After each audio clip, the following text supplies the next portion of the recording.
Ce matin, bien sûr, l'archange nous a mis en garde et nous a dit d'être fidèles.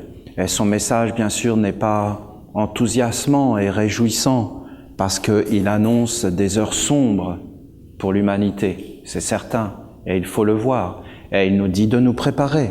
Et il nous dit, n'attendez pas d'être malade, n'attendez pas d'être frappé, n'attendez pas d'être dans la souffrance pour vous dire, je n'aurais pas dû faire ça et maintenant je vais me redresser. Et c'est tellement vrai, hein. On attend toujours la dernière minute. On continue, on continue, on continue. On sait que c'est pas bon, mais on continue. On sait que ce n'est pas conforme, mais on continue, on continue. Et ça avance toujours masqué. Et aujourd'hui, c'est une alerte. Une alerte. Il y a des choses que tu ne dois pas faire dans la vie. Alors, servons-nous de l'histoire. Vous savez, quand Adolf Hitler disait que les Juifs étaient le problème des Allemands, les gens ne l'entendaient pas, hein. Il le disait, ne l'entendaient pas. Parce qu'il avait un discours de l'Allemagne, de la fierté, qu'on allait avoir l'argent, on allait avoir le travail, on allait avoir l'économie, on allait avoir toutes ces choses. Il a été élu. Élu. Et après, regardez ce qui est arrivé. Regardez. Est-ce qu'il y a des êtres qui se sont opposés? Oui. Est-ce qu'il y a des êtres qui ont dit non? Oui. Est-ce qu'ils ont été écoutés? Non.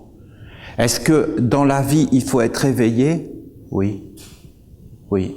Il faut être éveillé. Et il faut apprendre à se protéger. Et il faut bâtir son monde. Il y a un moment donné, il y a une rupture.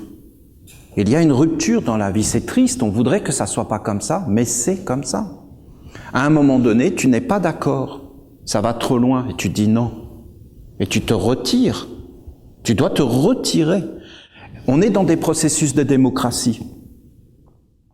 On est dans des processus de laïcité.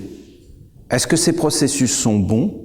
Je vous le dis, en toute honnêteté, ces processus viennent des Esséniens. Ce sont nous les Esséniens. Il faut quand même qu'il y ait l'honnêteté de donner les choses à qui elles appartiennent. Il faut quand même qu'il y ait de l'honnêteté dans la vie. Qui a inventé la laïcité? Les Esséniens. La laïcité vient de nous.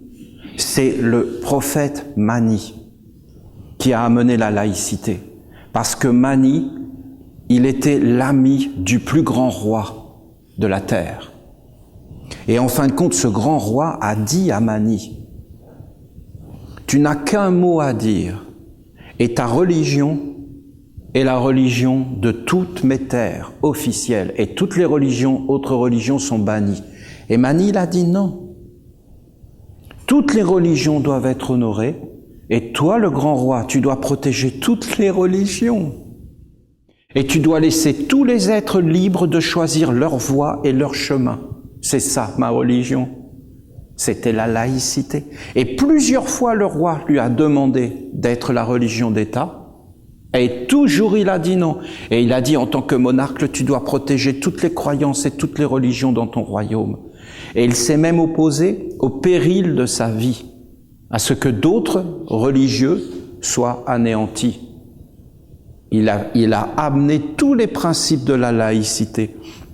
Parce que si vous écoutez l'enseignement essénien, alors à partir du moment où Mani a fait ça, la semence de sa parole, de son acte, a commencé à agir dans les mondes spirituels, et après, de fil en aiguille, eh bien, c'est arrivé à ce que les hommes, après beaucoup de douleur, après beaucoup de souffrance, trouvent ces principes de liberté, de tolérance, d'un espace neutre, où en fin de compte, tous les êtres peuvent être entendus et tous les êtres peuvent être libres. Alors, ces principes sont bons.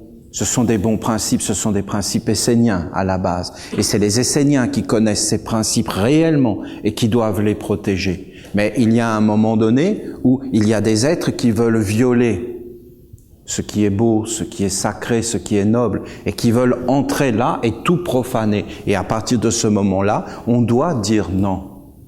On doit dire non. Et quand on est faible, c'est le cas aujourd'hui des enfants de la lumière, qui sont faibles dans le monde matériel, parce que les hommes ont abandonné le principe de la religion, parce que la laïcité, ce n'est pas ce qu'en font des sectaires et des fanatiques de la laïcité, c'est-à-dire des religieux, qui ont transformé la laïcité en religion d'État.